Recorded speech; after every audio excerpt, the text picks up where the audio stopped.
Chào tất cả mọi người. Hôm nay Khua sẽ đưa mọi người đi xem con lợn và con bò của nhà Khua nha.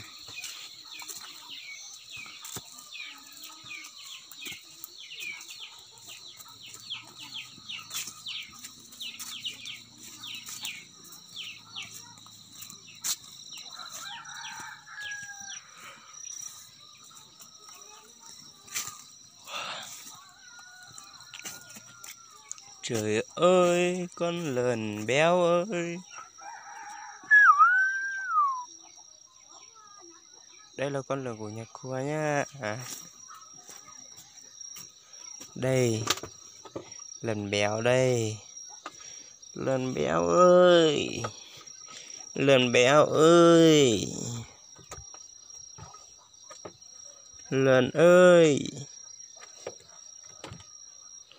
Lợn béo ơi. Hiu.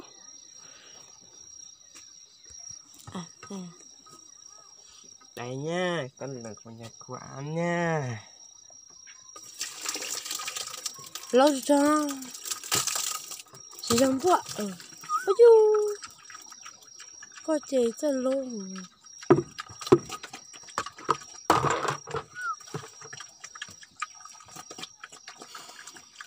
chúa mới lên đây lợn của người Mông thì lợn to như thế này đấy, nuôi cho ăn cho thật béo, rồi sau đó ta mới diễn làm thịt và làm mỡ nha. Đi hả?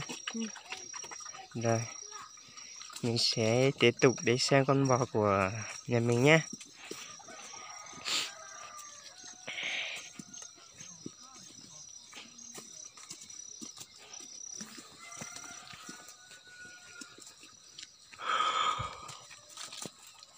Đây là rau cho bò ăn này, nhà mình tự trồng đây.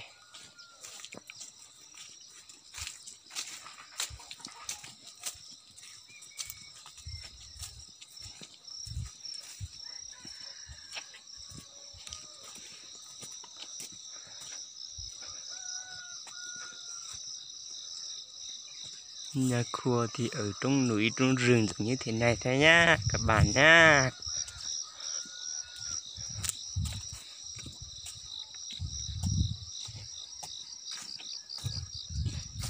Đây là con bò của nhà Khua đây.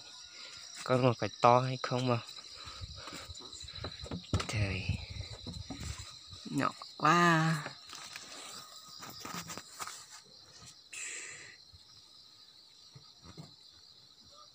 Nuôi từ khi nhỏ là con bò này. Đây, em các quả rau bò ăn đi nha. Cầm máy đi, cầm máy đánh các quả cho bò ăn. Hả? Lo ra từ đó.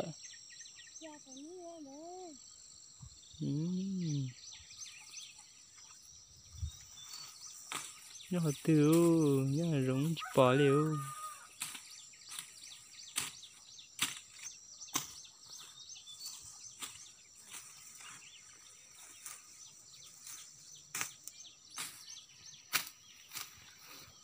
Mà nó tên là có the.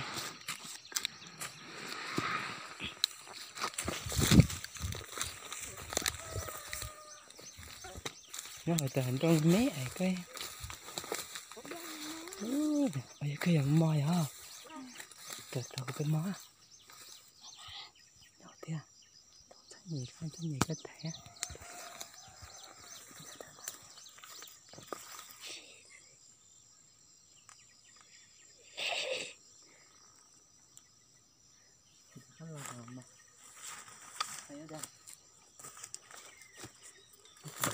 Kayak tuh.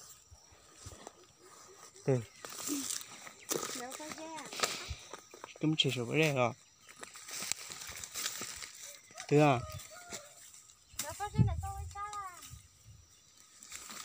Wow, nó này.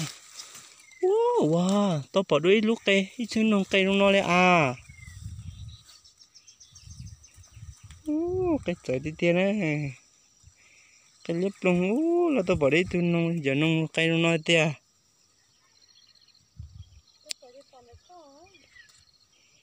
cái trời cái đi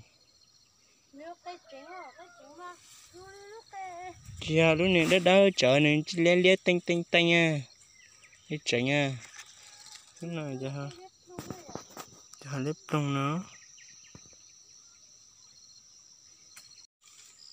tại cái lấy bỏ thì lấy đó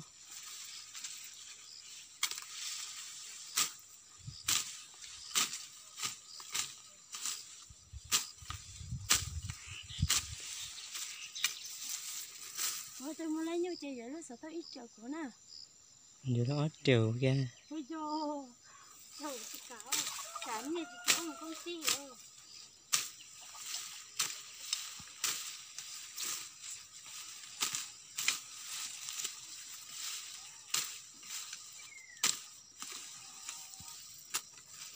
lên trên trồng bạc khe của quái đùm bố còn quái mới nên dọa em bỏ ừ có trọ chưa cho Facebook ha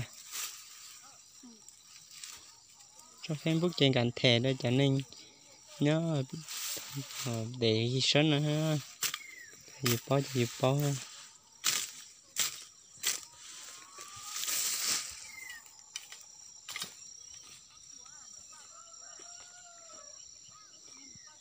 chị giờ của tôi sẽ kể nó cho các môn gì đó là đông chia tỏ nên nhiệt tú gạt gan gan nó nhỏ để chia nên nó lại to nó thành nó hello của hai nó nhiệt tú ga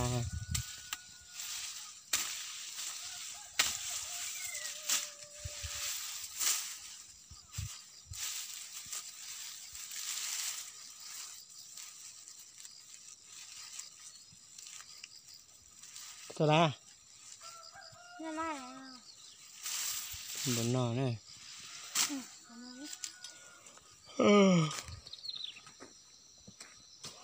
mà của tôi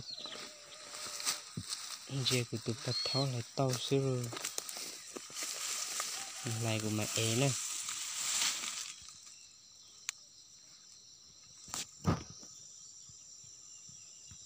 đây nhá đây là cỏ của nhà cua nha cỏ các cháu con bòn ăn đây nha mọi người coi đây nha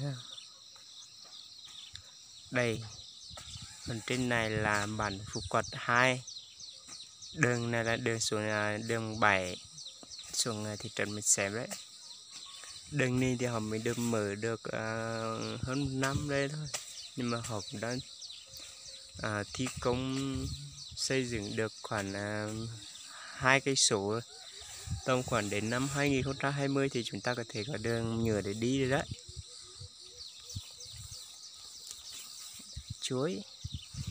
chuối còn đây là núi dựng đây là cỏ toàn là cỏ cho bò ăn cho chó bò ăn đây nhá sau khi mình cắt xong thì mình sẽ buột lên cái này gọi là cái gì mình không biết tiếng Việt gọi là cái gì nhưng mà mình buộc vào cái này rồi mình mới để nó đi lên chỗ con bò để cho con bò ăn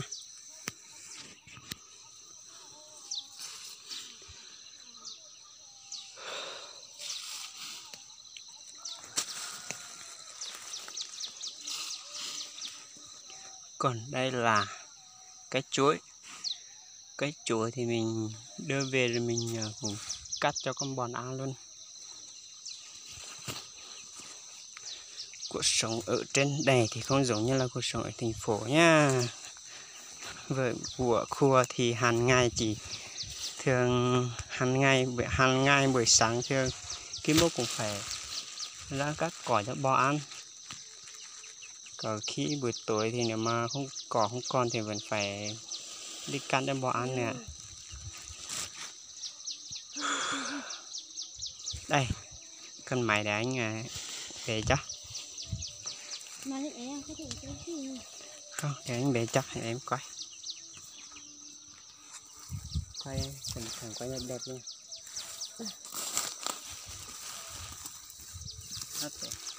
Rồi cứ quá ra cả cháu này. Em bé quay sang cái mặt kia.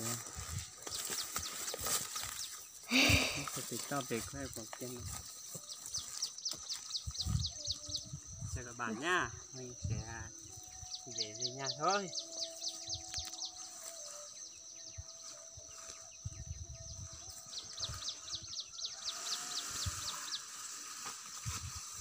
Con nào? Đi. Không, nhà là dùng bình thường thôi. Về thôi, về thôi. Này, mình đã được về nha. Lại cái giáo nữa nè.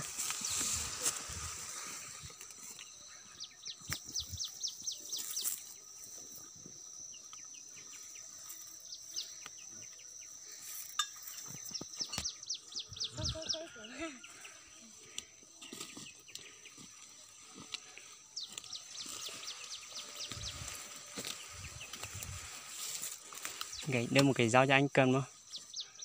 Không được làm rửa nguy hiểm á.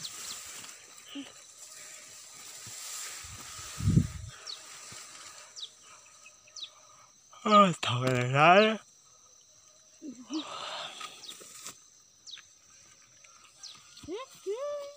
Cẩn thận rớt. Thế đi để anh cầm nhá. Đưa cả dao anh cầm em không? Để đó.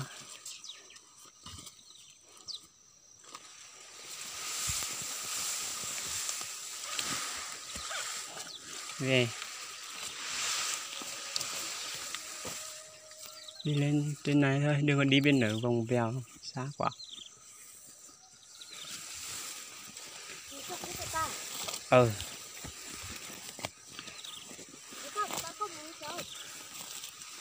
Này em nói anh lên trên này mà anh phải mau hạt to đấy. Mau một cái hạt to đã đa kìa. Có mô. Không có. Lên tới đó lên chùa trên cái đa trên này, rau đa trên này chứ. Bên này là dứa nha. Dứa bên này cái tảng đá to nhá. Là dứa của nhà mình. Cuộc sống ở đây thì không giống như là cuộc sống ở miền xuôi mà nói thức ăn thì mình phải tự túc từ trồng để mà ăn. Nhưng mà nếu mà các bạn có ai đến nhà kho thì mình cứ thử nghĩ là ăn miễn phí nha, ăn tịch gái luôn. Mình đi dứa chín chứ hả em? Chưa à? Khi mua hay? Anh quên mất rồi. Tháng 9 tháng 10 á?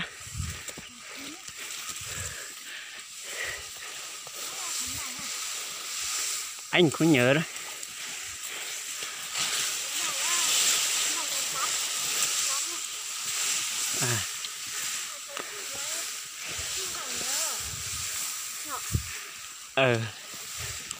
Đúng hay. Tháng 3 tháng 8 là 29. Có khi nhiều quá ăn không hết, phải vứt cho trâu cho bò cho lợn ăn thôi. Còn rau cỏ cho bò ăn ở đây thì rất là tươi tốt luôn nha. Có lẽ chứ có vùng đất nào mà tươi tốt như vùng đất của cô ở đây. Trồng bất cứ cái gì đều được cả, nhưng mà lại bất tiện cho một cái là đường lên dốc xuống dốc thì không thể sử dụng máy móc để sản xuất được, nên không làm được gì luôn.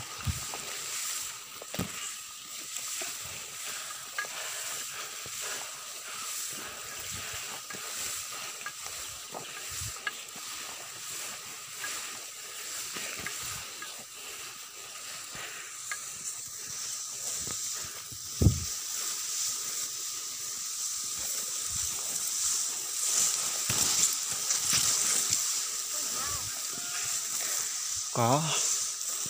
Không làm nãy như lần nào hay là nằm thì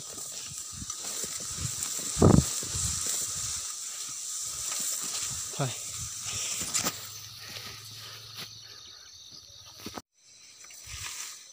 Lên đâu coi.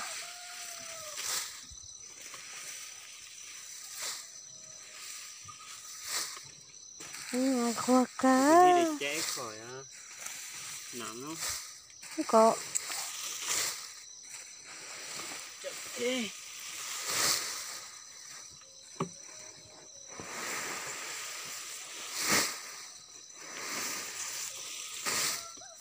Mọc khoa, không đi chẳng đai được. Đâu khoa. Gì nữa? Em bật rồi à? Ừ. Mệt à? Trời, sao này rau đến rau đây. Chặt thêm tí con bọ nữa. Có chặt chuối cho bọ Không. Khởi hỏi chứ chính đó không bố? không? Chính đó nếu cho bạn.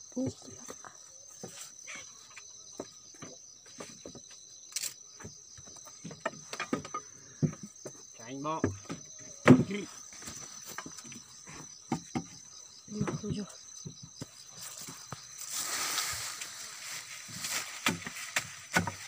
Giờ mà món này hết nó. Một tuần quá nó. Bây giờ chẳng nó sạch đó.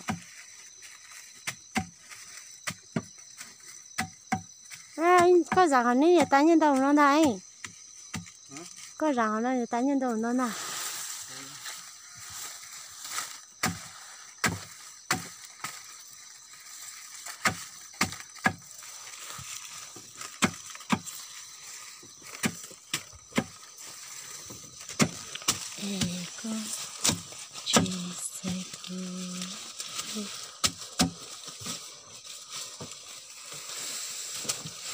Có lúc này nó mà nệt hơn rồi ạ.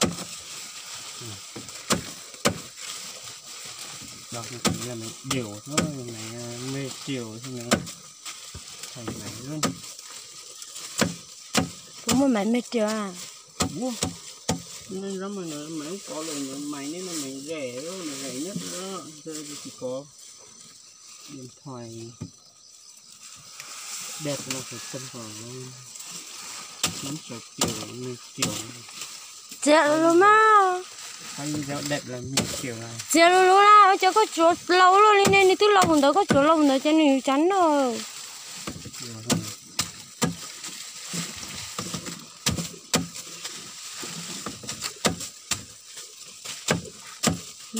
Đây này là chị ta kỳ là chị đây à, ít chị tới đấy như không gì. Ta kỳ chị đây liền ạ.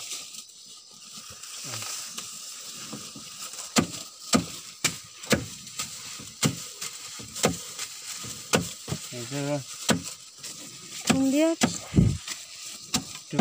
Kéo cái Sao mà sao thế chứ? Xua có lulu mà. Xua lulu. Chồng lúc cả nó có chuột lâu mà chồng lúc có mà chuột lâu á chuột hơn. Nó mà xin chơi chuột nó nhiều kìa.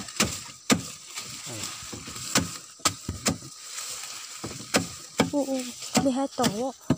Đi hai tổ.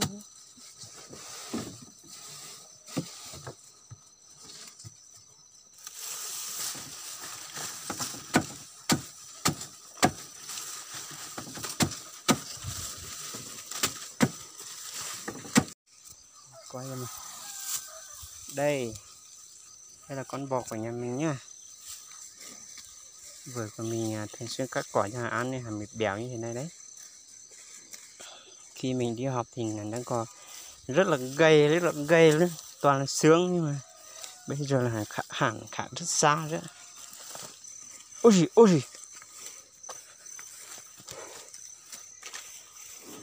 này. Con bò này nói chung là mình thường nuôi bò thì con bò nó ra nhảy ra là hẳn hút đất luôn, nhưng mà con này là không biết hút đất, ra thì chỉ biết nhảy về là ăn thức ăn này, cỏ thôi.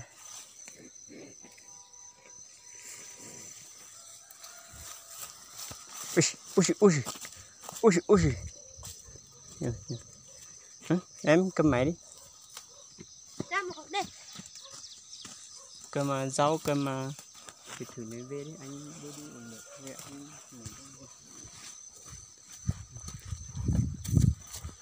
bố anh chỉ có lo có gọt quá hả? Ê có lúc mà đấy